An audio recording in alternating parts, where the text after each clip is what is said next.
আজকের এই মেরাজের দিনে শত ব্যস্ততাকে পিছনে ফেলে আল্লাহর ঘর মসজিদে আসার ও বসার সুযোগটুকু এনায়েত করলেন। কালিমাতুর শুকর আদায় করে আমরা পড়ে নিচ্ছি আলহামদুলিল্লাহ। অসংখ্য গণিত দরুদ আর সালাম পেশ করছি আল্লাহর সৃষ্টির প্রধান আকর্ষণ কুল কায়নাতের নবী সাহেবুল মেরাজ ওয়াল বারাক কাবা কৌসাইন নবীজি মুস্তাফা সাল্লাল্লাহু আলাইহি ওয়াসাল্লামের উপর বিনা দরখাস্তে যে নবীর উম্মত হতে পেরেছি, আসুন আরেকটি বার শুকরিয়া আদায় করে পড়ে নিচ্ছি আলহামদুলিল্লাহ। আল্লাহ সুবহানাহু ওয়া তাআলা তার হাবিবকে প্রায় 3000-এর মতো মুআজিজা মিরাকেল দান করেছিলেন। তার মধ্যে অন্যতম পৃথিবীর বিজ্ঞানীদের টনক নড়ে যাওয়ার মতো সবচেয়ে আলোড়ন সৃষ্টিকারী যে মুআজিজাটি, তার নাম হচ্ছে মেরাজ। বলুন, তার নাম কি? মেরাজ। আল্লাহ পাক রব্বুল আলামিন নবীদেরকে যে অত্যাশ্চর্য ঘটনা দেন, এটাকে বলা হয় মুআজিজা, আমরুন খারিকুন লিল আদাত। আর ওলিদেরকে যেটা দেন এটার নাম হলো কারামাত। আর ভণ্ডদেরকে যেটা দেন এটার নাম হলো ইস্তিদরাজ, ভণ্ডামি। কোন নবী নবুয়তের আগে জন্মের সময় যদি কোনো অত্যাশ্চর্য ঘটনা প্রকাশিত হয়, এটিকে বলা হয় ইরহিসাদ। এই চারটি টার্মিনোলজি, চারটি পরিভাষা, ইরহিসাদ, মুআজিজা, কারামত, আর একটি হলো ইস্তিদরাজ, ভণ্ডামি। তো চার জায়গায় ব্যবহার করা হবে। আল্লাহ নবীকে আল্লাহ তাআলা এক নয় দু নয় প্রায় 34টি মেরাজ দান করেছিলেন, যার 33টি ছিল সাপনিক স্বপ্নযোগে, আর একটি বারের জন্য মেরাজ, ঐতিহাসিক যে মেরাজটি, এটি ছিল সশরীরে এবং এটি ছিল জাগ্রত অবস্থায়। সুবহানাল্লাহ। আহলুস সুন্নাহ ওয়াল জামাআর আকীদাও বটে। শরহ আকীদাতুত তাহাবী, ইমাম বাবিরতির লেখা, উনি শরা করেছেন সত্যি, তাহকিক করে ছাপানো। মূল লেখক হলেন ইমাম আবু জাফর আত-তাহাবী রাহিমাহুল বারী। পরবর্তীতে ইমাম নাসাফি রহমতুল্লাহ আলাইহি শরহ আকাঈদিন নাসাফির মধ্যে উল্লেখ করেছেন, ওয়া'লামু আন্নাল মি'রাজা লিরাসূলিল্লাহি সাল্লাল্লাহু আলাইহি ওয়াসাল্লাম বিশখসিহি ইলা মা শাআল্লাহু তাবারাকা ওয়া তাআলা। নবীজির এই মেরাজ, এটি ছিল সশরীরে এবং এটি ছিল জাগ্রত অবস্থায়। পৃথিবীর বিজ্ঞান বলে নবীর মেরাজটা অসম্ভব। বলে কেন? বলে 174টি বাধা নবীর এই মেরাজের পিছনে, 174টি বাধা। বলে নবীজি কেমনে সৌরজগৎ পাড়ি দিবেন, কুররায়ে নারিয়া কেমনে পাড়ি দিবেন, সূর্যের সাথে ঘর্ষণ হবে, নোভা সুপারনোভার সাথে ঘর্ষণ হবে, তিনি কেমনে যাবেন? এটা ইম্পসিবল, অসম্ভব। বিজ্ঞান তো কত কথাই বলে। মুআজিজা সেটাই যেটা মানুষের স্বাভাবিক আকলে বুঝতে অক্ষম, এটার নাম মুআজিজা। ওটা মুআজিজা নয় যেটা মানুষ সহজে বুঝে নেবে। এটা আমরুন খারিকুন লিল আদাত, মানুষের স্বভাবের বিপরীত হবে। স্বাভাবিকভাবে মানুষ যদি এটাকে বিশ্বাস করে নেয়, এটা যদি খুব ইজি হয়, তখন এটা মুআজিজা হয় না। মুআজিজা মানে এটা অত্যাশ্চর্য ব্যাপার, স্বাভাবিকের বিপরীত। স্বাভাবিকের বিপরীত না হলে ওটা মুআজিজা হয় না। এই জন্য মেরাজের ঘটনা বর্ণনা করতে গিয়ে আল্লাহ পাক রব্বুল আলামিন প্রথমে সুবহান শব্দটি ব্যবহার করেছেন। সূরাতুল বানী ইসরাঈলের বা সূরাতুল ইসরার সূচনা লগ্নে আল্লাহ তাআলা শব্দ ব্যবহার করেছেন সুবহান। সুবহানের অনেক তাফসীর। উসাব্বিহু সুবহানা আল্লাহকে সকল প্রকার উয়ুবাদ থেকে তানজিহ করতে হবে। আল্লাহ তাআলা অঙ্গ থেকে পাক, জিহাদ থেকে পাক, মাকান, মাকাম, কাইফ থেকে, এগুলো সব কিছু থেকে, আয়না থেকে, মাতা থেকে, এগুলো থেকে আল্লাহ তাআলা পুত পবিত্র। মুনাজ্জাহ আনিল জিহাদ ওয়াল মাকান ওয়াল গায়াত ওয়াল হুদুদ, এগুলো খুব উচ্চাঙ্গের কথা। তারপরে এগুলো বলে নিতে হবে, না হলে মেরাজকে আলোচনা করতে গিয়ে অনেকেই বেঈমান হয়ে যায়। অনেকে আলোচনা শুনে সিদ্দিক হয়, মেরাজকে স্বীকার করে, আর মেরাজকে অস্বীকার করে মেরাজের উল্টাপাল্টা বক্তব্য শুনে বা বক্তব্য দিয়ে অনেকে ঈমান হারা হয়ে যায়। এজন্য মেরাজের আলোচনা যত সহজ তত সহজ না।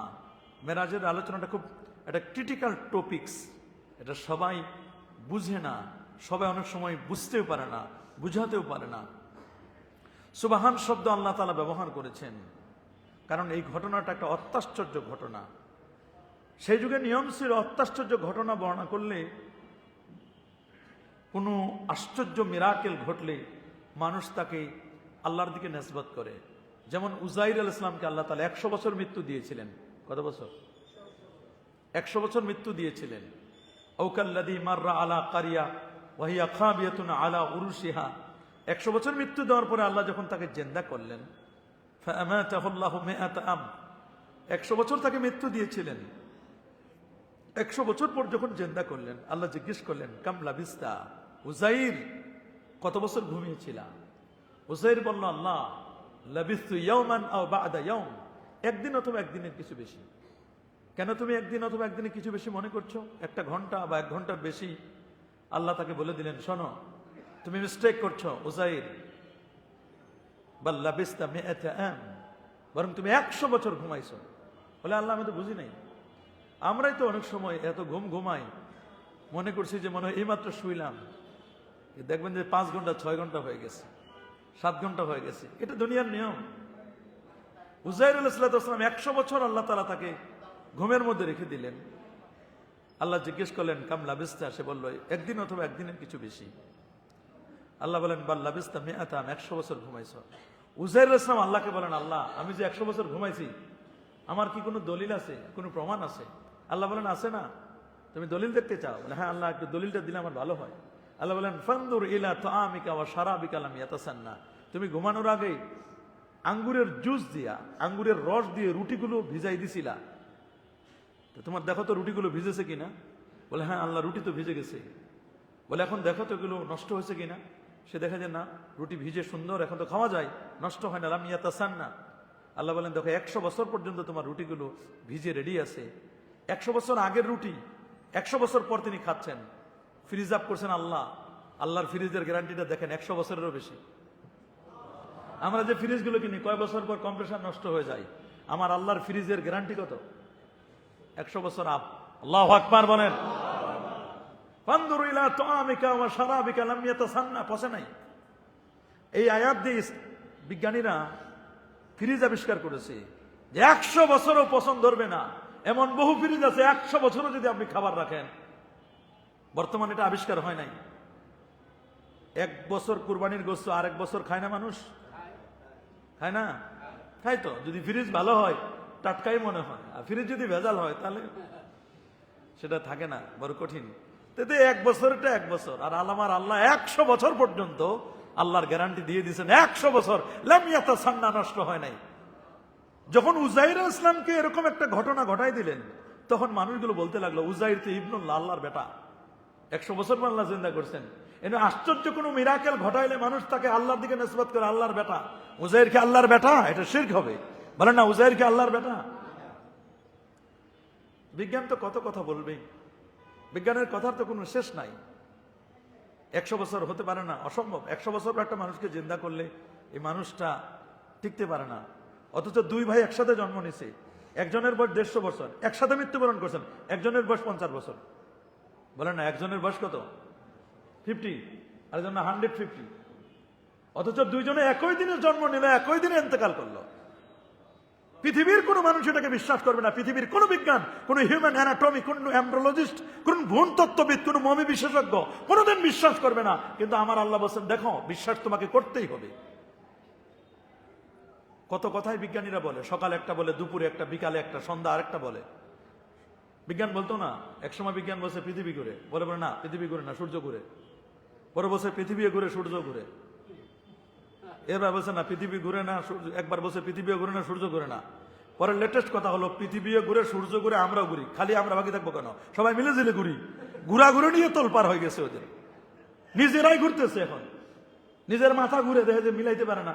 এখন বলছে সূর্য ঘুরে, পৃথিবী ঘুরে, আমরাও ঘুরি, সবাই মিলে জিলে ঘুরি। কেন একাই সূর্য ঘুরবি? কেন একাই পৃথিবী ঘুরবে? আমরা কেন বাদ যাবো? আমরাও ঘুরি, সবাই ঘুরতেছে। সুবহানাল্লাহ বলে।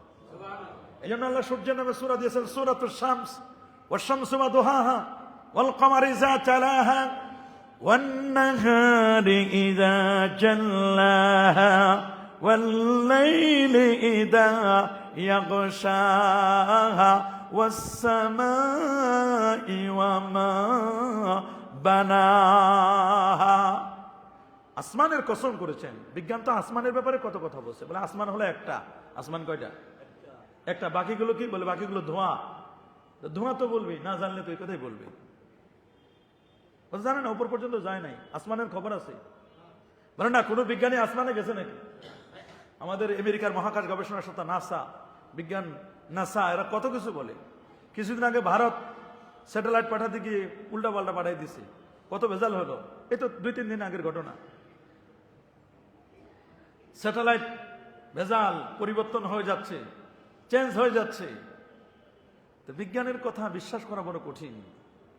ওরা মহাকাশের সর্বোচ্চ গেছে মঙ্গল গ্রহ। মঙ্গল গ্রহ তো হাতের নাগালি। বলেন না মঙ্গল গ্রহ কি? এটা খুব বেশি দূরে না, আকাশের তুলনায় মঙ্গল গ্রহ খুব কাছে। ওরা প্রথম আকাশের খবর রাখে না, বলে উপরে যেটা দেখা যায় এটাই আকাশ, একটাই আকাশ, আর বাকিগুলো সব ধোয়া। আল্লাহ বলছেন আকাশ একটা না, আকাশ হলো 7টা। বলেন আকাশ কয়টা? কার কথা? আল্লাহ রাব্বুল আলামিন বলেন তাবারাকাল্লাযী বিয়াদিহিল মুলক ওয়া হুয়া আলা কুল্লি শাইইন কাদির আল্লাযী খালাকাল মাউতা ওয়াল হায়াতা লিয়াবলুয়াকুম আইয়ুকুম আহসানু আমালা ওয়া হুয়াল আজিজুল গফুর। এরপর আল্লাহ আকাশের কথা বলেন আল্লাযী খালাকা সাবা মানে 7। সুবহানাল্লাহ বলেন। আল্লাযী খালাকা সাবা সামাওয়াতিন তিবাকা। আল্লাহ তাআলা 7 আকাশ বানালেন। কয়টা? 7টা আকাশ বানাতে গিয়ে একটা খুঁটিও লাগে না। বিগাইরি আমাদিন তারাউনা। দেখো না আকাশের দিকে, বিশাল আকাশ আমি আল্লাহ বানাই না, একটা খুঁটিও লাগে নাই। খুঁটি ছাড়া বিশাল আকাশ আমি বানাই দিলাম। আল্লাহু আকবার। খুঁটি ছাড়া যিনি আকাশ বানাতে পারেন তিনি কে? আল্লাহ। আল্লাযী খালাকা সাবা সামাওয়াতিন তিবাকা, স্তর বাই স্তর, এবং এক একটা আসমান এক এক রকমের। সুবহানাল্লাহ বলেন। কোন আসমান রৌপ্যের তৈরি, কোন আসমান লোহার তৈরি, কোন আসমান তামার তৈরি, কোন কোন আসমান মরমর পাথরের তৈরি। সুবহানাল্লাহ বলেন। কোন কোন আসমান আছে কাঁচের তৈরি, কাঁচ জুজাজা, কাঁচের তৈরি। কোন কোন আসমান আছে পারদের তৈরি। এক একটা আসমানকে আল্লাহ তাআলা সুম্মাস্তাওয়া, এরপর তিনি উপরের দিকে ইস্তিওয়া হলেন। যদি ইস্তিওয়া নিয়ে অনেক কথা, ইস্তিওয়া নিয়ে বলা যাবে না। অনেকে বলেন আর রহমান ওয়ালাল আরশি ইস্তাওয়া, আর রহমান ওয়ালাল আরশি ইস্তাওয়া। আল্লাহ আরশে সমাসীন আছেন। সমাসীন বলতে কি? এইরকম যেন কেউ আকীদা না রাখে যে আরশের উপর একটা চেয়ার আছে, আল্লাহর একটা বাড়ি আছে, ওই বাড়িতে আল্লাহ ঘুমান, আল্লাহ খান, আল্লাহ থাকেন। এই কথা বললে সরাসর কুফর হয়ে যাবে। এটা ইমানদার হবে না, বেঈমান হয়ে যাবে। ইমানের ফোল্ডারে কোনো জায়গায় থাকবে না। কারণ আরশটা আল্লাহ পাকের সৃষ্ট, আরশ মাখলুক। আল্লাহু আকবার বলেন না। আরশ কি? আরশ কি? মাখলুক। কোন খালেক কখনো মাখলুকের ভিতরে ঢুকতে পারে না। বলেন না ঢুকতে পারে? যিনি স্রষ্টা তিনি কি সৃষ্টির ভিতরে ঢুকতে পারেন? তাহলে হিন্দুদের আর কোনো অপরাধ নাই। হিন্দুরা বলে যে বট গাছের ভিতরে ভগবান ঢুকছে। বলেন না হিন্দুরা কি বলে? বট গাছের ভিতরে কি করছে? ভগবান যেহেতু বট গাছের ভিতরে ঢুকছে, সুতরাং ভগবান মনে করে বট গাছকে মনে করে এরকম নমো নমো করে। আছে না এরকম? আছে না? কারে? বট গাছে দেখে না এরকম এরকম করে। বড় একটা গাছ দেখলে এরকম এরকম করে, বড় একটা পাহাড় দেখলে এরকম করে নমো নমো করে। আবার একদল ভণ্ড সুফি বাইর হয়েছে, ভণ্ড সুফি এদেরকে বলি, আবার ভণ্ড সুন্নিও বাইর হয়েছে। এরা সুন্নি না, এরা মার্কা মারা সুন্নি, ভণ্ড প্রতারক। এরা মাজারে গিয়ে খালি এরকম এরকম এরকম করো হিন্দুদের মতো। এগুলোর সাথে আমাদের কোনো সম্পর্ক, এদের সাথে ইসলামের কোনো সম্পর্ক নয়। মাজার হবে জিয়ারত, বলেন মাজার হবে, মাজার হবে জিয়ারত। মাজারে কোনো ভণ্ডামির জায়গা নয়। মাজারে গিয়ে আপনি সালাম দিবেন, আসসালামু আলাইকুম ইয়া হালাল কুবুর আনতুম লানা সালাফুন নাহনু লাকুম তাবাউন ইন্না ইনশাআল্লাহু বিকুম লাহিকুম। ভাই বসে যান, কে আপনি? বসেন, যেখানে জায়গা পান বসে যান। শরীয়তে জায়েজ নাই মানুষকে ডিঙ্গা ডিঙ্গা ডিঙ্গা ডিঙ্গা কোন মুসলমান কোন মুসল্লি সামনে আসতে পারে না। কি বলেন, জায়েজ আছে? জোরে বলুন। আল্লাহ নবী বলে দিয়েছেন কোন মুসল্লি তিনি যখন আসবেন মসজিদে যেখানে জায়গা পাবেন সেখানে বসে যাবেন। হন আপনি সভাপতি, হন আপনি সেক্রেটারি, শুধুমাত্র ইমাম সাহেবের দায়িত্ব, ইমাম সাহেব আসতে গেলে তাকে জায়গা করে দিতে হবে। অথবা মসজিদের রিলেটেড কেউ, কোনো মুসল্লির জন্য এটা শোভনীয় নয় যিনি মুসল্লিকে ডিঙ্গিয়ে ডিঙ্গিয়ে ডিঙ্গিয়ে ডিঙ্গিয়ে নামাজে যাবেন। রসুল বলেছেন ওর দিকে নামাজটাকে নিক্ষেপ করাবো, চেহারার দিকে। রসুলের বদ্ধ আপনি পেয়ে যাবেন। আল্লাহ রসুল বলছি আপনারা এই কাজগুলো কখনো করবেন না। যখন আসবেন, যখন আসবেন, যত বড় নেতা হন আপনি ওখানে বসে যাবেন, এটা আপনার জায়গা। হ্যাঁ, যদি প্রয়োজন মনে করে কখনো যে আপনাকে বক্তব্য দেওয়া লাগে, তাহলে আপনাকে মসজিদের দায়িত্বশীল যারা আপনাকে ডেকে নিয়ে আসবেন। যদি এরকম কোনো ভিআইপি পার্সন হন তাহলে আমরা আপনাকে ডেকে নিব, বা আমাদেরকে ইনফর্ম করবেন আপনি, সেটা আমরা ডেকে নিব। কিন্তু যে যেখানে জায়গা পাবেন সেখানে বসে যাবেন, এটাই হলো আদব। আদব খেয়াল করতে হবে আমাদেরকে। আদব যেন আমাদের মসজিদে ঢোকার আদবটা যেন আমাদের মনে রাখেন, মনে রাখতে পারেন যেন, এটা আপনারা খেয়াল করবেন। তাহলে পৃথিবীর বিজ্ঞান মুখ থুবড়ে পড়ে গেছে। আল্লাহ তাআলা বলে দিয়েছেন সূর্য সূর্যের জায়গায়, চন্দ্র চন্দ্রের জায়গায়। লাশামসু ইয়ামবাগি লাহা আন তুদরিকাল কামার ওয়ালাল লাইলু সাবিকুন নাহার ওয়া কুল্লুন ফি ফালাকি ইয়াসবাহুন। সূর্য পারে না চন্দ্রকে নাগাল ধরতে, চন্দ্র পারে না সূর্যকে নাগাল ধরতে, যার যার কক্ষপথে পরিভ্রমণ করছে। আল্লাহু আকবার বলেন। এই জন্য বিজ্ঞানের কথা সবসময় বিশ্বাস করা যায়? বিজ্ঞানের কথা কি সবসময় বিশ্বাস করা যায়? না, কখনো আমরা বিশ্বাস করবো না। বিজ্ঞান মাঝে মধ্যে বলে যে এমন ঝড় হবে, তুফান হবে, দেখ কিছু নাই, রৌদ্র। মাঝে মধ্যে দেখেন না বিজ্ঞানের আবহাওয়ার অবস্থা যা, বিজ্ঞান মাঝে মধ্যে এমন এমন কথা বলে তা আমরা অবাক হয়ে যাই। এরকম কতবার বলছে বিজ্ঞানীরা, বলছে 1999 সালে 5 মে কিয়ামত হবে, মসজিদে জায়গা নাই, অবিবাহিতরা বিবাহ শাদী করে রেডি, সবাই মসজিদে চলে আসছে। 1999 5 মে কিয়ামত হবে, সবাই মসজিদে চলে আসছিল। দেখে কিয়ামত তো হয় না, কিয়ামত মোটেও হয় না। 1999 গেল, এরপরে এখন 25 বছর, 26 চলতেছে, 26-27 বছর হয়ে গেল, কই কিয়ামত তো হলো না। কিছুদিন আগে মিডিয়া যেভাবে টার্গেট করছিল যে ভূমিকম্পে পুরো ঢাকা তলায় যাবে, আল্লাহর রহমতে এখনো ঢাকা আছে। মানে আল্লাহ যেটা না করবে, মনে হয় মিডিয়া ওলাদের কারবারটা এমন, মনে হয় আজকে কিয়ামত পারে না যে কিয়ামত ঢাকায় নিয়ে আসে।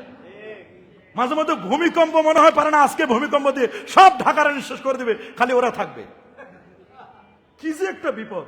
এই জন্য মিডিয়ারও বিশ্বাস করা বড় কঠিন। আর বর্তমান যে হলুদ সাংবাদিক যেভাবে বের হয়েছে, সাংবাদিক না সাংঘাতিক, তা তো বড় কঠিন, বলেন না? বড় কঠিন হয়ে যায়। এই জন্য আপনাকে মনে রাখতে হবে, আপনাকে ভালো করে বুঝে নিতে হবে যে এই কাজটা আপনাকে করতে হবে। সব সময় সবার কথা বিশ্বাস করা, কি বলেন, সব সময় সবার কথা বিশ্বাস করা যাবে না। ইসলাম বলে দিয়েছে, ইসলামের যে মেসেজ, ইসলামের যে বাণী, সেটা হলো কোরআন এবং সুন্নাহর বক্তব্য হলো রিয়েল বক্তব্য। সুবহানাল্লাহ বলেন। উজাইর ইসলামকে তারা আল্লাহর বেটা মনে করছে। ঈসা আলাইহিস সালাম তো আরো বড় এক মিরাকেল। ঈসা আলাইহিস সালাম কি বড় মিরাকেল? কারণ পৃথিবীর বিজ্ঞান বলছে, হিউম্যান অ্যানাটমি এমব্রিওলজিস্ট বলছেন, পৃথিবীতে যদি সন্তান হয় তাহলে ক্রোমোজোমের মাধ্যমে সন্তান হবে। কিসের মাধ্যমে বলুন? ক্রোমোজোম। পুরুষের ক্রোমোজোম হচ্ছে এক্স এবং ওয়াই, নারীর ক্রোমোজোম হচ্ছে ডাবল এক্স। বলেন না, নারীর ক্রোমোজোম কি? Double x. পুরুষের ক্রোমোজোম হচ্ছে এক্স এবং ওয়াই। পৃথিবীর বিজ্ঞান বলবে এক্স এবং ওয়াই দ্বারা ছেলে হয়। পুরুষের ওয়াই, নারীর এক্স। এক্স আর ওয়াই যদি একসাথে নারীর ওভামে যায়, আল্লাহ তাআলা সেখানে সন্তান দেয় কি? ছেলে। বলেন আরো জোরে বলেন। এটা সূরাতুল ইনসান, আল্লাহ বলেন হাল আতা আলাল ইনসান হিনুম মিনাদ দাহর লাম ইয়াকুন শাইআম মাযকুরা ইন্না খলাকনাল ইনসানা মিন নুতফাতিন আমশাজ। আমশাজের তাফসীর বলেন ইখতিলাত মিন মাইর রুজুল ওয়া মিন মাইল মারা। এক পক্ষ থেকে সন্তান হবে না। এক লোক আমার কাছে আসে, আরেক হুজুরের কাছেও গেছে, শুনছি উনি কি সবার কাছে দোয়া চায়, হুজুর দোয়া করেন আল্লাহ যেন আমার একটা সন্তান দেয়। 3 বছর পর্যন্ত দোয়া করছে। 3 বছর পর আসে বসে, হুজুর দোয়া কবুল হচ্ছে না। আমি বলি বিয়ে করছেন? হুজুর বিয়ে করি নাই। আচ্ছা আপনারা বলেন, বিয়ে না করলে, হাজারো দোয়া করলে, সন্তানের জন্য চাইলে সন্তান হবে? বলেন না, আগে তো বিয়ে করতে হবে। বিয়ে তো আমরা করতে হবে, বিয়ে না করে দোয়া করেন হুজুর, দোয়া করেন যেন সন্তান হয়। আরে বাবা, বিয়ে করেন, তারপর দোয়া করলে সন্তান হবে। একজনের এক্স, একজন ওয়াই, এক্স আর ওয়াই মিলে সন্তান হবে কি? ছেলে, বলেন ছেলে। ইয়াহবুলে মাইয়া শাও এনাসা, পুরুষের এক্স, নারীর এক্স, এক্স এক্স মিলে সন্তান হবে কন্যা। আল্লাহ বলছেন ইয়াহবুলে মাইয়া শাও এনাসা, আল্লাহ যাকে চান কন্যা সন্তান দেন। ওয়া ইয়াহবুলে মাইয়া শাও দুকুর, আল্লাহ যাকে চান ছেলে দেন। আল্লাহ যাকে চান ছেলেও দেন, মেয়েও দেন। 3 ছেলে 2 মেয়ে, 2 ছেলে 2 মেয়ে, আছে না এরকম? কিন্তু পরের কথাটা বড় কঠিন। আল্লাহ বলছেন ওয়াইয়াজআলু মাইয়াশাউ আকিমা, আল্লাহ যাকে চান বন্ধা বানান, বন্ধা বানান। আল্লাহ যদি কাউকে বন্ধা বানান, পৃথিবীর সব পীর বুজুর্গ মিলে তার একটা সন্তান এনে দিতে পারবে না। পারবে নাকি? আমরা অনেক সময় বাবার কাছে যাই, বলি বাবা তোমার একটা, তুমি আমার একটা সন্তান দাও। খোঁজ নিয়ে দেখেন বাবার নিজের কোনো সন্তান নাই, উনি নিঃসন্তান, বাবার নিজের সন্তান নাই। কিন্তু পরা কপাল আমরা মুসলমান জাতি, যার সন্তান নাই তার কাছে সন্তান চাই। হ্যাঁ, ওলি আল্লাহর হবে উসিলা, আল্লাহর ওলিকে উসিলা দিয়ে, হক্কানি পীর বুজুর্গদেরকে উসিলা দিয়ে আল্লাহর কাছে চাও। সন্তান দেওয়ার মালিক কে? সন্তান যিনি দিবেন তিনি হচ্ছেন আমার আল্লাহ। সন্তান দিবেন কে? যার মশারি দরকার তারে মশারি দেয় না, যার কম্বল দরকার তারে কম্বল দেয় না। মাজারে গিয়ে বড় বড় কম্বল বসাই দেয়, মাজারে গিয়ে মশারি দেয়। আরে ওরে মশা কামড়াবে? যে আল্লাহর ওলি, উনি, উনার মশার তো প্রশ্ন আসে না। উনি তো আছে মাটির নিচে 3.5 হাত কবরে, উনার তো মশা ধরবে না। মশা তো কবর পর্যন্ত চিনে না। যে ইতিমখানায় দুস্থ ইতিম অনাথ যারা আছেন, এদেরকে দরকার মশারি। এরা মশার কারণে, মশার কামড় খায় খায় ডেঙ্গুতে আক্রান্ত হয়ে হসপিটালে ভর্তি আছে। যার মশারি দরকার তারে মশারি দেয় না, যার মশারি লাগে না তারে মশারি দিয়ে আমরা একেবারে। কি এক বিপদ! ঈসা আলাইহিস সালাম, উনি ছেলে না মেয়ে?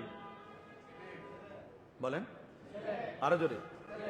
উনার বয়স হলো 2025 বছর 16 দিন। আজকে 16 তারিখ না, 16 জানুয়ারি না? ঈসা নবীর অরিজিনাল বয়স 2025 বছর 16তম দিন আজকে থেকে। এটা ঈসা নবীর অরিজিনাল বয়স। আল্লাহু আকবার। 33 বছর 8 মাস 9 দিন বয়সে আল্লাহ তাআলা তাকে উপরে উঠাই নিয়েছেন। 33 বছর 8 মাস 9 দিন বয়সে আল্লাহ তাআলা তাকে উপরে উঠাই নিয়েছেন। ঈসা নবী কেমনে হলো? পৃথিবীর কোন হিউম্যান অ্যানাটমিকে যদি জিজ্ঞেস করেন, কোন এমব্রিওলজিস্ট, ভ্রূণতত্ত্ববিদকে যদি জিজ্ঞেস করেন ঈসা কেমনে হলো, বলে কেন? বলে ঈসার তো বাপ নাই, মরিয়মের তো স্বামী নাই, ওয়ালাম ইয়ামসাসনি বাশার, আমাকে কোন পুরুষ স্পর্শ করে নাই। পুরুষ স্পর্শ করা ছাড়া সন্তান হয়? বলুন, হয়।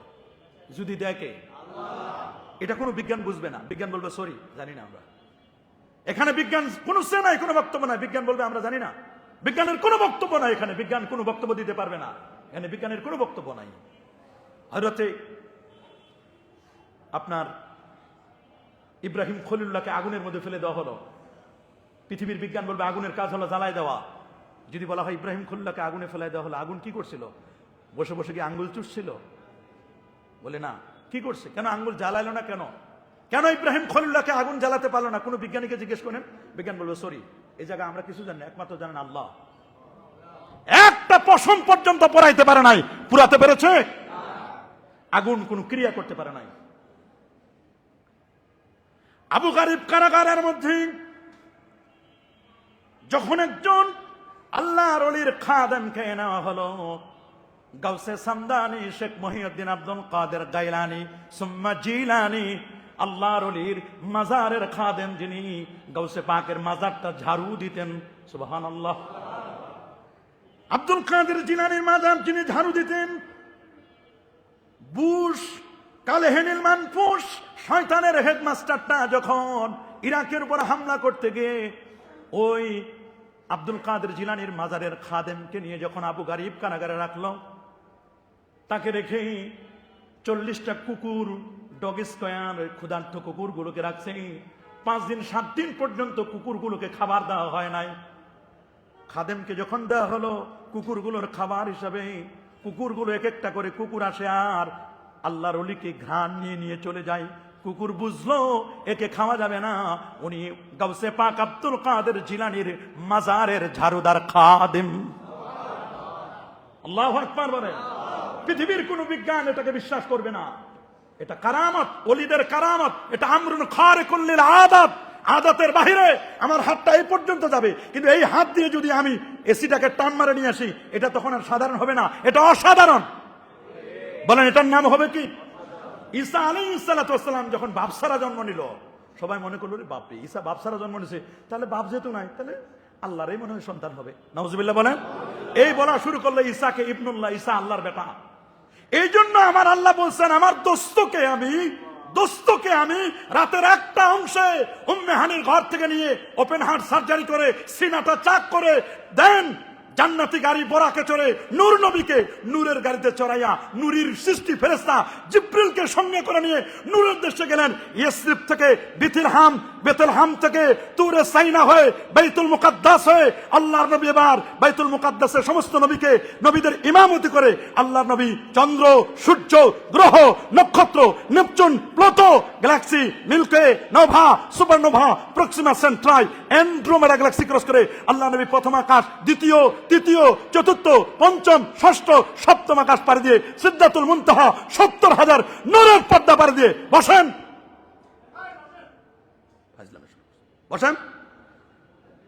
কেন মানুষকে ডিঙ্গা কেন আসেন বাবা? Sorry, I am sorry to say, এটা করবেন না। I am sorry to say, এটা আল্লাহ নবীর নিষেধ। বলেন না, কার নিষেধ? আল্লাহ নবী বলে দিয়েছেন, আপনি যেখানে জায়গা পাবেন সেখানে বসে যাবেন। এগুলো করবেন না। এই যে এটা সমস্যা মুসল্লিদের, এটা সমস্যা। আপনারা মনে করেন যে এটা মনে হয় আমার নিজস্ব কোনো বক্তব্য, এটা করবেন না। আল্লাহর রাস্তায় এগুলো করবেন না। আপনি যেখানে এসে জায়গা পাবেন সেখানে বসে যাবেন। বলবেন হুজুর এটা কেন আপনি ধমক দিলেন? ধমক আমি দেই নাই, রাসূলুল্লাহ দিয়েছে। বলেন ধমকটা কে দিয়েছে? আল্লাহ নবী তার করে যিনি আসতেছিলেন তাকে বসাই দিয়েছেন, বলছেন তোমার নামাজ তোমার চেহারার দিকে মারা হবে। আপনার নামাজ আপনার চেহারায়, আপনি এত কষ্ট করে মসজিদে আসলেন, আপনার নামাজটা যদি আপনার চেহারায় মারা হয়, নবীর বদদুয়া পান, তাহলে মসজিদে আসে লাভটা কি? বলুন আপনি। এই জন্য আপনি যদি সামনে বসতে চান একটু আগে ভাগে আসেন না। যিনি প্রথমে মসজিদে আসবেন তার আমার নামে একটা উট কুরবানির সওয়াব লিখে দেওয়া হবে। দেন যিনি আসবেন তার আমার নামে একটা দুম্বা কুরবানির সওয়াব লিখে দেওয়া হবে। এরপরে যিনি আসবেন তার আমার নামায় একটা বকরি কুরবানির সওয়াব লিখে দেওয়া হবে। এভাবে আস্তে আস্তে করতে করতে করতে করতে করতে তার আমার নামায় একটা ডিম আল্লাহর রাহে দান করলে সেই পরিমাণ সওয়াব লিখে দেওয়া হবে। আল্লাহু আকবার বলেন। এই জন্য যে যখন আসবেন জায়গা যেখানে পাবেন ওখানে বসে যাবেন। আজকে তো মোটামুটি অনেক জায়গা ফাঁকা আছে, কারণ হলো শর্ষিনার হুজুরের মাহফিল কামারখানা, আমিও সেখানে মাহফিলে গেছিলাম। এখান থেকে আমাদের প্রায় 2-3টা গাড়ি চলে গেছে, আমাদের সমস্ত প্রায় অর্ধেক মুসল্লি আমাদের কামারখানা মাহফিলে চলে গেছে। তারপর তো মসজিদে অনেক জায়গা আছে, আলহামদুলিল্লাহ বলেন, মানে আলহামদুলিল্লাহ। যে যেখানে জায়গা পাবেন বসে যাবেন। আপনারা আল্লাহর রাস্তায় বলছি, বসে যাবেন। যদি কোনো কিছু প্রয়োজন হয়, যখন আমরা কাবলাল জুমা নামাজ আদায় করার জন্য দিব, তখন আপনি প্রয়োজন হলে কাউকে ডেকে নেবেন। একটা চুরকির দেওয়া দরকার অথবা একটা দোয়ার দরকার, কোনো কিছু দরকার হলে এগুলো আগে থেকে আপনার যোগাযোগ করবেন। কতগুলো সময় নষ্ট করলেন, আপনার কারণে সময়গুলো নষ্ট হলো। আমি একটা কথা বলতেছিলাম, সেই কথাগুলো এখন আমি আরেকদিকে ডাইভার্ট হতে হলো। এটা রাসূলুল্লাহর নির্দেশ। কার নির্দেশ? আপনারা অনেক সময় মিস্টেক করেন। মসজিদে আসার সাথে সাথে অনেকে বসে যান। বসবেন না। বসার আগে 2 রাকাত সুন্নত পড়বেন। কয় রাকাত? বলেন না, কয় রাকাত? 2 রাকাত সুন্নত পড়বেন। বারান্দায় পড়েন, দোতলায় পড়েন, যেখানে পারেন। যদি দেখেন মসজিদে আলোচনা হচ্ছে, তাহলে আলোচনা হওয়ার সময় ওই সময় আপনি বাহিরে গিয়ে 2 রাকাত নামাজ পড়বেন। কয় রাকাত? 2 রাকাত আপনি নামাজ পড়ে যাবেন। বাহিরে পড়বেন। বাহিরে পড়ে মসজিদে ঢুকে বাহিরে পড়ে আপনি এখানে চলে যাবেন, আলোচনা শুনবেন ধীরস্থির ভাবে। আর আমাদের আলোচনাগুলো লাইভ কাস্টিং হচ্ছে, সারা ওয়ার্ল্ড ব্যাপী আলোচনাটা চলে যাবে, পরেও আপনি শুনতে পারবেন। উদ্দেশ্য হলো নামাজ। বলেন উদ্দেশ্য কি? আল্লাহ নবী সপ্তম আকাশের পর সিদরাতুল মুনতাহা পরে 70,000 নূরের পর্দা পারে দিয়ে আরশে আযমে কিলা বিলাস ইলা কাবা কাউসাইন ইলা মাশাআল্লাহু তাবারাকা ওয়া তাআলা, আল্লাহ যতদূর পর্যন্ত চাইলেন, আল্লাহ নবী রাতের মধ্যে গিয়ে আবার রাতে গিয়ে আল্লাহকে দেখা করে রাতের মধ্যে আবার ফিরে আসলেন। এটা একটা অত্যাশ্চর্য ঘটনা না? তো মানুষ মনে করবে এরকম একটা অত্যাশ্চর্য ঘটনা ঘটছে, তাহলে মোহাম্মদ মনে হয় আল্লাহর ছেলেই হবে। আর জোরে নাউজুবিল্লাহ। এই কথাটা যেন কেউ বলতে না পারে, এই জন্য আমার আল্লাহ প্রথমে বলছেন সুবহান। কি বলছেন?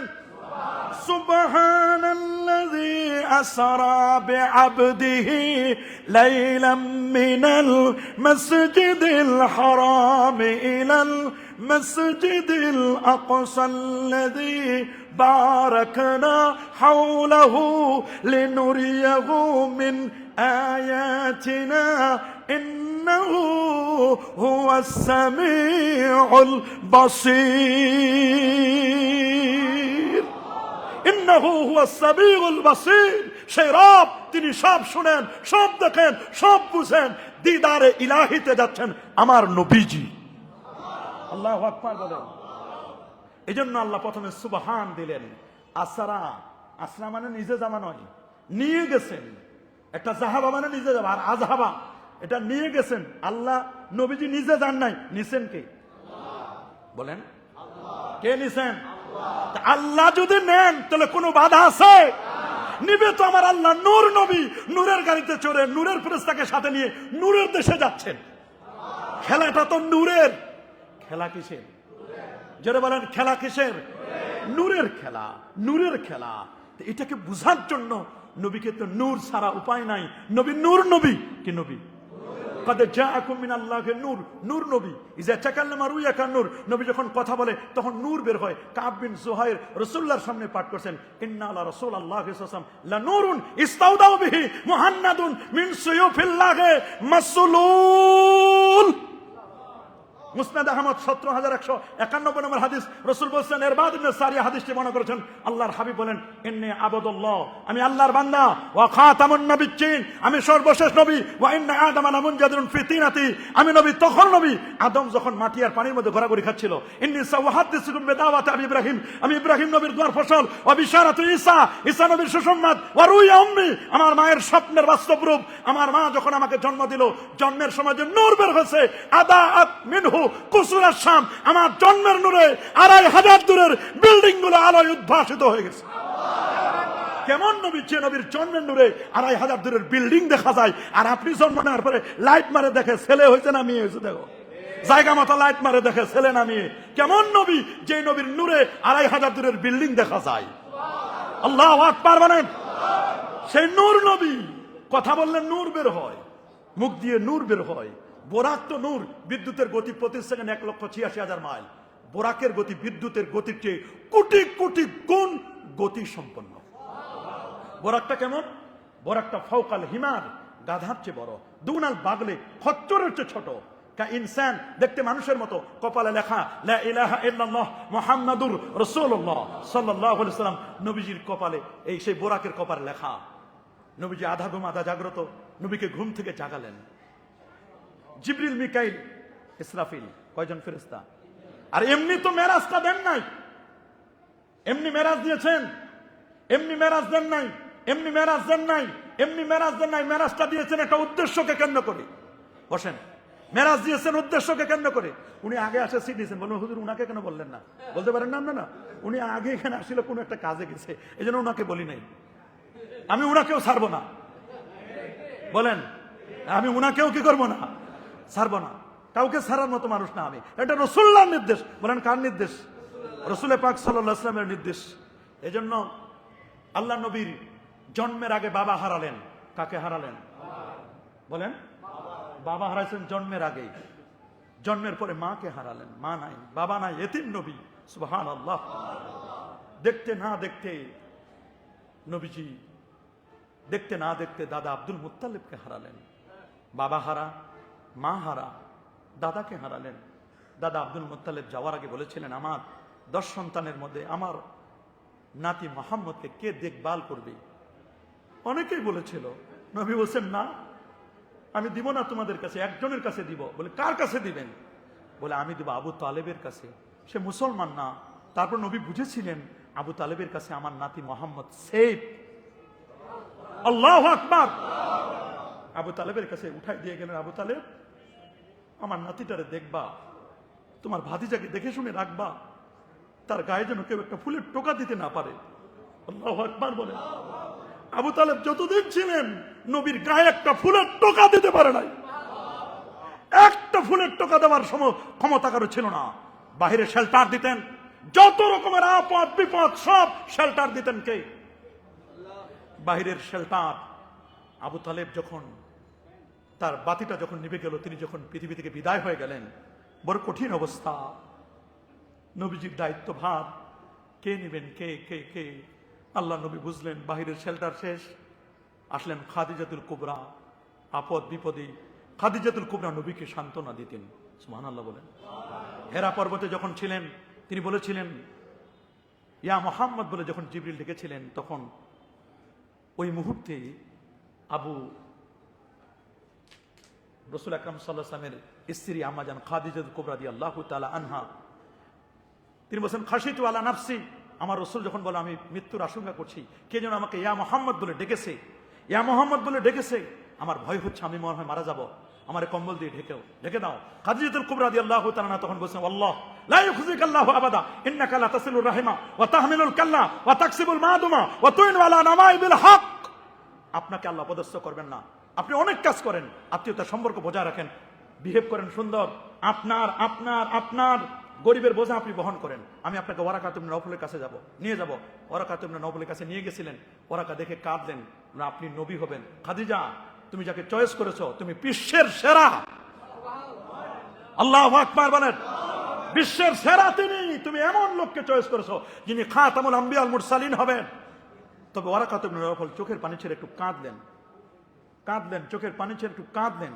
কাঁদার পরে এক পর্যায়ে বললেন, খাদিজা আফসোস, তোমার স্বামী আমার মুহাম্মদ সাল্লাল্লাহু আলাইহি সাল্লাম তিনি জন্মভূমিতে থাকতে পারবেন না, ওনাকে মাইগ্রেট করতে হবে, হিজরত করতে হবে।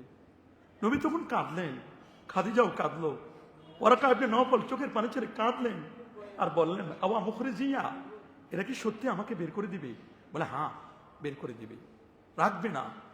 100 উট তারা প্রস্তুত করলো, কেউ যদি মোহাম্মদের কল্লাটা এনে দিতে পারো 100 উট দিব, 1000 স্বর্ণ মুদ্রা দিব। নাউজুবিল্লাহ। আল্লাহ নবীর নাগরিকত্ব ক্যান্সেল করে দিলেন, নবীজির নাগরিকত্ব ক্যান্সেল করে দিলেন। আবু জেহেল, উতবা, শাইবা পার্লামেন্টের সিদ্ধান্ত হলো নাগরিকত্ব ক্যান্সেল করে দিলেন। শিয়াবে আবি তালেবের 3টা বছর জেলখানায় কারাবরণের মতো নবীকে অবর্ণনীয় কষ্ট দিলেন। একদিন নবীজি রাতের বেলায় দুঃখ পেয়ে আসলেন বাসায়, দরজা খুলে দিলেন ফাতেমাতুজ জাহরা, নবী নন্দিনী, নবীজির কন্যা। বলে, আব্বু আমার অবস্থা ভালো না। কি হয়েছে? বলে, আপনি নিজে দেখেন। নবী তখন খাদিজার কপালে গিয়ে হাত রাখলেন, খাদিজা কি হয়েছে বলো। খাদিজা চোখের পানি ছেড়ে কাঁদলেন, প্রাণের স্বামী আমি মনে হয় আর বাঁচবো না, আপনি আমাকে মাফ করে দিবেন? হ্যাঁ, মাফ করে দিব না কেন? বলে, আপনার কাছে আমার একটু আবেদন। কি বলো? বলে, আমার আবেদন হলো আপনার জুব্বা মোবারক থেকে একটা জুব্বা দিয়ে আপনি কাফনের কাপড় দিবেন, আর আমার কবরের পাশে যখন মুনকার নকির সওয়াল করবে, মান রাব্বুক ওয়া মান নাবিয়ুক ওয়া মা দীনুক, প্রশ্নগুলোর উত্তর আপনি একটু দিবেন। আল্লাহু আকবার। যদিও এর অথেন্টিসিটি নিয়ে অনেকে অনেক রকমের বক্তব্য দিয়েছে। খাদিজাতুল কুবরা রাদিয়াল্লাহু তাআলা আনহা নবীজির কাছে মাপ চেয়ে নিলেন। মক্কার জমিনে জান্নাতুল মুআল্লায় তার মাজার। খাদিজাতুল কুবরা রাদিয়াল্লাহু তাআলা হারালেন। নবী ব্যথাতুর হৃদয়, নবী একটু আরাম বোধের জন্য, একটু প্রশান্তির জন্য গেলেন তাইফের মানুষগুলো নবীকে সাপোর্ট করলো না। ভারাক্রান্ত হৃদয় নিয়ে নবী যখন উম্মে হানির ঘরে আসলেন, হাতিমে কাবা, নবীজি এসে যখন ঘুমালেন, আধা জাগ্রত, জিবরিল, মিকাইল এবং ইসরাফিল এসে নবীকে ঘুম থেকে জাগালেন, নিমন্ত্রণ পত্র দিলেন। হুজুর এই নেন নিমন্ত্রণ পত্র। সুবহানাল্লাহ বলেন। আপনি আল্লাহর আরশের মেহমান, আপনি আরশের মেহমান। হুজুর আপনি আরশে আজিমের মেহমান। লিনুরিয়াহু মিন আয়াতিনা, জগৎগুলো আপনাকে দেখানো হবে। নবীজি রেডি হয়ে গেলেন, আপনার ওপেন হার্ট সার্জারি হবে। নবীজির ওপেন হার্ট সার্জারি হলো, 1 নয় 2 নয় 4বার ওপেন হার্ট সার্জারি, সেটা লাস্ট ওপেন হার্ট সার্জারি পরে নবীজি ইয়াসরিব গেলেন, বেথিলহাম, বাইতুল মুকাদ্দাস গিয়ে আল্লাহ নবী সমস্ত নবীদেরকে ইমামতি করেন। নবীকে আপ্যায়নের জন্য 4টা জিনিস দেওয়া হলো, দুধের পেয়ালা, মধুর পেয়ালা, পানির পেয়ালা, 4টা 4 in 1, 4টা থেকে যে কোনো একটা আপনি চুজ করবেন। সুবহানাল্লাহ বলেন। নবী টেনশনে পড়ে গেছেন, দুধ নিব, মধু নিব, পানি নিব, মদ নিব, কোনটা নিব? দুধ, মধু, মদ, পানি। টেনশনে পড়েছেন, কি নিব? কিন্তু নিতে হবে একটার বেশি নেওয়া যাবে না। রাসূল বলেন, ফাআখাযতুল লাবান, দুধের গ্লাসটা আমি টেনে নিলাম। আল্লাহু আকবার বলেন। দুধের গ্লাসটা টেনে নিলাম, দুধ পান করলাম। দুধ পান করার পরে জিবরিল আমিন আমাকে বললেন, আখাস্তাল ফিতরা, স্বভাবজাত হিসেবে ভালো জিনিস নিছেন। বলে, মধু নিলেন না কেন? বলে, মধু যদি নিতেন তাহলে এটা উচ্চাঙ্গের খাবার, হাই ফ্যামিলির ইলিট পার্সন যারা, তাদের, এটা গরিবের ঘরে পাওয়া যাবে না। ভালো জিনিস নিচ্ছেন আপনি, মধু নেন নাই, ভালো হয়েছে। আর বর্তমান যে অবস্থা, মধু বলে বিষ খাওয়ায়, বলে মধু খাওয়াই কি? তো মধু খাওয়ার চেয়ে বিষ খাওয়াই ভালো। তো একজন তো গেছে যে কাউরান বাজারে, বিষেও শান্তি নাই, গেছে ক্ষুধার জায়গায়, ক্ষুধার জ্বালায় গ্যাস সিলিন্ডার, গ্যাস দিছে, গ্যাস নাই। বলছে গ্যাস যেহেতু নাই, পেটটা যেহেতু ক্ষুধা, একটু গোসল করি, দিছে পানি, মোটর দিছে না, কারেন্ট নাই, কি করবে? এখন পানি গোসল করতে পারতেছে না, এখন আর কি করবে? কত জ্বালার তো কোনো শেষ নাই। বলছে তাহলে খাবারও নাই, পানিও নাই, কি করব? গেছে কারণ বাজার, বসে একটা বিষ খাই, নিচে একবার বিষ কিনছে। বিষ খাওয়ার পর দেখা যায় না, বিষও কোনো কাজ করে না। একবার খাইছে কাজ হয় না, দ্বিতীয়বার খাইছে কাজ হয় নাই, গেছে ডাইরেক্ট দোকানদারের কাছে, বলে ভাই 3 বার বিষ খাইলাম মরলাম না। বলে মিয়া সব জায়গায় ভেজাল, আমার বিষের মতো ভেজাল, 1% বিষ আছে কিনা আমি নিজেও জানি না। বিষের মতো ভেজাল, খাইয়ে যে মরবেন। আর বর্তমান তো মরেও শান্তি নাই, লাশ লয়ে টানাটানি, চেয়ারম্যান নাই, মেম্বার নাই, কমিশনার নাই, মরবেন কেমন? মরেও তো শান্তি নাই। বর্তমান যে মরবেন, জি বলবেন মনতে চায় মধ্যে বলে মরবো, মরে যাবো, মরেও শান্তি নেই। বলে না মরেও কি নাই? আর মরেও তো শান্তি পাবেন কেমনে? গোরস্থানেও চান্দা দেওয়া লাগে। চান্দার অবস্থা এমন, জন্ম থেকে কবর পর্যন্ত। আপনি যেখানে জন্ম নিবেন, হসপিটালে, ক্লিনিকে চান্দা দেন, ওইখানে এক চান্দা, গোরস্থানে মরবেন তা চান্দা। 3 মাসের মধ্যে কবর বন্ধ করে দেয়। বলে স্যার কবর রাখতে চান? বলে রাখবো। বলে কি লাগবে? বলে 20,000 টাকা দেন, কবর 3 বছর থাকবে। 3 মাস না 3 বছর। 3 বছর পর পর কবর রেনু করা লাগে। টাকা দিলে, মাল দিলে কবর থাকে, টাকা না দিলে ওইখানে আরো। তাহলে শান্তি কোথায়? শান্তি তো নাই। শান্তি আছে কোরআনে, শান্তি আছে নামাজে, কিন্তু শান্তি তো যত শান্তি দেখেন, আসলে শান্তি নগরেই তো শান্তি নাই। শান্তির হাটে শান্তি নাই, সব অশান্তি। বড় বিপদ, বড় বিপদ। নবী পাক সাল্লাল্লাহু আলাইহি ওয়াসাল্লাম তিনি মেরাজে গেছেন, বিজ্ঞান বলছে অসম্ভব, আল্লাহ বলেন সবে সম্ভব। কি বলেন? সম্ভব নয়। বলেন সম্ভব নয়, অবশ্য সম্ভব। নবীর একজন প্রিয় সাহাবী হযরত আমর ইবনে আস রাদিয়াল্লাহু তাআলা আনহু মদিনা শরীফ থেকে 300 ঘর সওয়ার নিয়ে তিনি মুজাহিদদের প্রধান হয়ে রওনা করলেন। টাইগ্রিস নদী যাবেন। দাজলা নদী, কি নদী? দজলা, টাইগ্রিসের নদী, খরস্রোতা নদী। নদী পাড়ি দিবেন তিনি। দেখেন সামনে নদী পাড়ি দিবেন কেমনে? সাহাবীরা কেউ সাঁতার জানে না, প্রত্যেকের সাথে একটা করে ঘোড়া আছে, ঘোড়া কেমনে চালাবেন? ওপারে গিয়ে যুদ্ধ করতে হবে। তখন সাহাবায়ে কেরাম নবীর কাছে এসে বলেন, ইয়া রাসূলুল্লাহ, ওমর ইবনে আসের কাছে এসে বলেন, ইয়া আমর ইবনে আস, হে আমর ইবনে আস, আমরা কি পিছনে ফিরে যাব নাকি সামনে যাব? বলে তোমরা পিছনে ফেরা জাতি আমরা নাই, মুসলমান তো পিছনে ফেরা যাওয়ার জাতি নয়, আমরা সামনে চলবো। বলে তাহলে নদী পাড়ি দিব কেমনে? কেমনে নদী পাড়ি দিব? নদী পাড়ি দিবা কেমনে?